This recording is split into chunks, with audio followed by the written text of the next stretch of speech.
assim, igual o Ice Cube, que é o rapper, né, do histórico, aí, uma lenda viva do rap americano, ele agora se envolveu até numa confusão, porque ele decidiu, ele não se vacinou, né? O Ice Cube não se vacinou. E aí, ele foi cortado de um monte de programa, né? Então, ele é um cara negro, um cara que, putz, tem uma tradição na história americana, ele é do NWA, um dos grupos de rap mais importantes de todos e tal. Então, é um cara ator, fez vários filmes interessantes e tal. E aí, o Ice Cube, de repente, vazou que ele não se vacinou. Sei. E não foi uma coisa que ele falou. Foi porque ele foi fazer um teste, ele foi chamado para fazer um trabalho, e aí todo mundo tinha que ter tomado vacina. Tinha que mostrar a carteirinha de... Aí ele chegou lá e falou assim, ó, eu não me vacinei. Falei, então você não vai trabalhar, você não pode. Se ele então, tivesse o Mauro Cid, É verdade. arrumava uma carteira de vacina. Arrumava uma carteira de vacina. Lá no Rio de Janeiro, em Duque de Caxias, com o prefeito. Facinho. Cara, o que ele fez? Ele voltou pra casa dele. Mas aí essa informação vazou. Né? Recentemente ele foi lá no Tucker Carlson, que saiu da Fox News agora recentemente, e aí ele falou assim, olha, eu nunca falei nada disso. Eu nunca falei para as pessoas não se vacinarem. Eu decidi não me vacinar, porque achei que era uma vacina que tinha saído muito rápido e tal, e eu simplesmente fiquei na minha casa. Então, assim, que exista outro cara que fala assim, não quero tomar, vou para casa e tal, isso é uma coisa. Agora, que exista e que não tenha contaminado ninguém, que tenha ficado na dele. Sim, ficou na dele. Agora, que tem o próprio presidente, na semana que os caras falaram, ó, o negócio tá feio, vamos todo mundo pra casa, vamos tal, assim. Isso acontece na sexta-feira, né? Porque eu tava na escola, né? E aí, cheguei em casa, começaram a mandar mensagem, falaram assim, ó, vamos todo mundo pra casa e amanhã a gente fica em casa, vamos ficar uma semana. Vocês viram, né? No começo de março, né? 2020. Aí, pô, todo mundo vai pra casa, tá naquela apreensão do cara, no dia seguinte o cara vai fazer uma manifestação. Aí você fala, pô, peraí. Então, quer dizer, o presidente, que é o presidente conservador, aí sim... Aspas. Não, eu tô dizendo, o que ele deveria ter feito, né? Assim, não, peraí, pessoal. Não, vamos ficar todo mundo em casa mesmo. Até que a gente saiba. Vou me reunir, vou juntar todo mundo, vou conversar com todo mundo, vou conversar com os maiores cientistas que esse país tem. Então, não, ele foi lá conversar com o velhinho lá, que é deputado, que ficou falando... Como é o nome dele?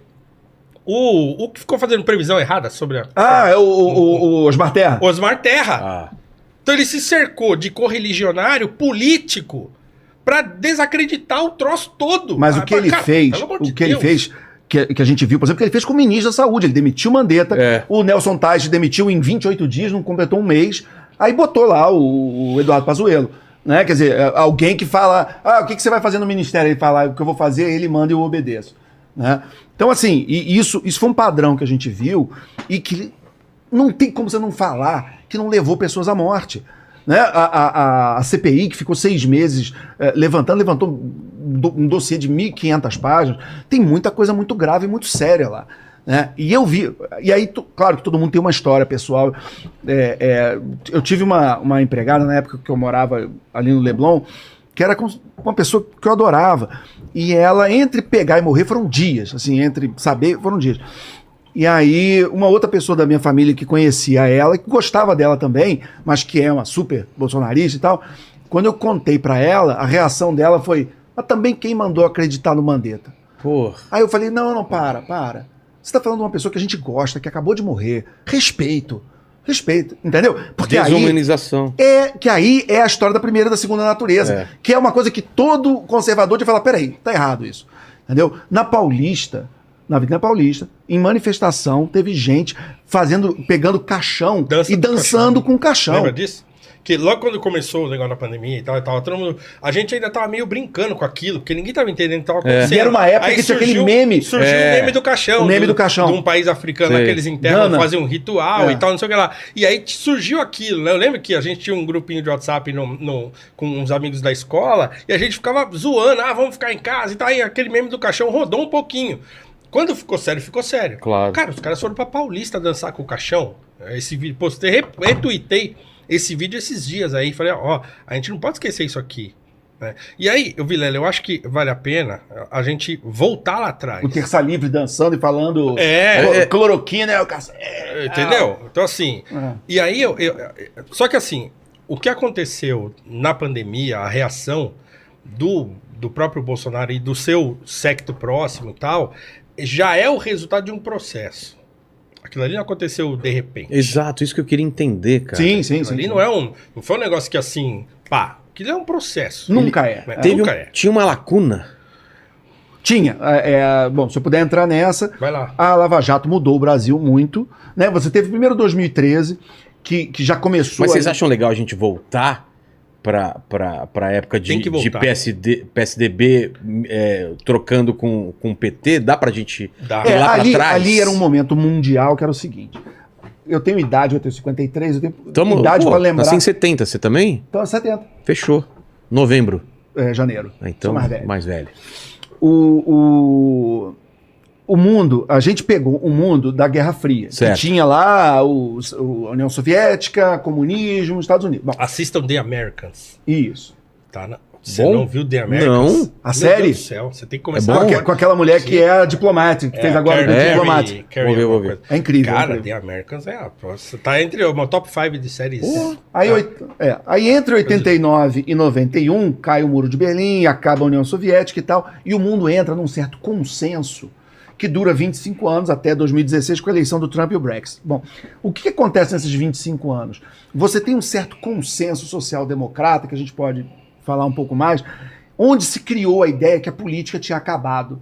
O Francis Fukuyama fala isso, né? Que é o fim da história, que agora a democracia liberal ganhou. O que ele queria dizer, na verdade, era esse consenso social-democrata, essa ideia que hoje ainda tem o Macron, ainda tem uns caras que são nessa vibe, mas naquela época era todo mundo. No Brasil era o Fernando Henrique, nos Estados Unidos era o Bill Clinton, verdade. Aí você tinha o Gustavo Schroeder na Alemanha, você tinha enfim... aquele Gordon Brown na Inglaterra, onde você olhasse, você tinha basicamente um social-democrata, e esses caras têm uma ideia de política que em alguns pontos são muito diferentes do que eu entendo e que a gente entende por direita.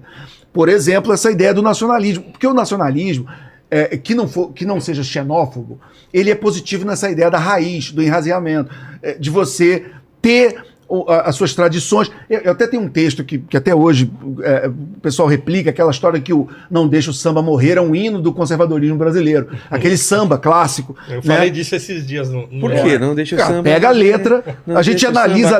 Eu tenho um artigo que eu vou frase por frase, vou mostrando... assim, assim, rapidinho. Quando eu não puder pisar mais na avenida, quando as minhas pernas não puderem aguentar, levar meu corpo junto com o meu samba, o meu anel de bamba, eu dou a quem mereça usar. Isso. Não é pra qualquer ele ela fala que eu vou ficar olhando, tal. Ele vai ficar olhando. E aí, a frase que antes do refrão é: antes de eu me despedir, deixo ao sambista mais novo o meu pedido final. E qual é o pedido? Não deixa o samba morrer. Cuida disso aí. E aí ele... Eu tô entregando pra você, mas cuida. Tem um valor, não é? Pega e vai virar outra coisa. Ele não é qualquer pessoa, ele é um mestre, ele é um bamba, ele é o cara que levou a sério o samba, ele tem aquela tradição. E aí tem uma coisa, só para complementar uma que você não falou, que ele fala assim, porque o morro foi feito de samba. O morro não é um lugar físico, o morro não é um lugar de terra. O morro é um lugar imaterial, que é esse lugar do samba. O morro foi feito de samba. De samba pra gente sambar. De samba pra gente sambar. Então, quando você deixa o samba morrer, você está matando a comunidade. Entendeu? Então isso, não existe nada mais conservador que isso. Entendeu? De que uma comunidade não é um amontoado de pessoas. É a junção de tradições, de uma história compartilhada, que é, por exemplo, essa história que é o morro, que é o samba. O morro e o samba são a mesma coisa. Enfim. Então, essa turma social-democrata que ficou 25 anos meio que mandando no mundo, esses que em parte ainda manda, mas de certa forma, essas pessoas são muito nacionalistas. E eles inventaram essa história que se você é nacionalista, você é fascista, extrema-direita e etc e tal. Estou simplificando, daria uma conversa de 2 dias, mas... E isso criou uma cisão muito ruim na política mundial. Entendeu? E o Make America Great Again, que você me perguntou, é o quê? É dizendo o seguinte, existe uma parte do movimento, que nesse ponto eu acho que está coberto de razão, e eu espero que no Brasil isso volte, que é essa ideia que é o seguinte, durante esses 25, 30 anos, as indústrias. E o emprego industrial é muito importante para uma sociedade que construiu a Revolução Industrial, que construiu a riqueza do Ocidente.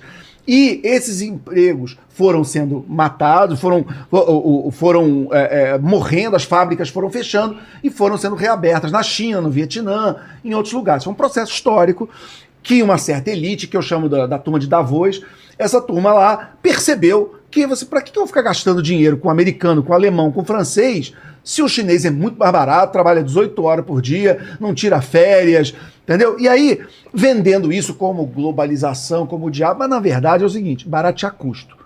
Né? Vamos fechar a Apple aqui, vamos fechar as fábricas de carro, vamos acabar com Detroit. Detroit, em 1960, era a cidade mais rica dos Estados Unidos, hoje é uma das mais pobres. 1/3 de Detroit hoje é fantasma, é prédio vazio.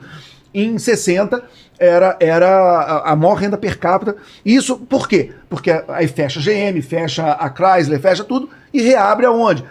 Lá e a Motown muda. Isso. Que a Motown também nasce em Detroit, né?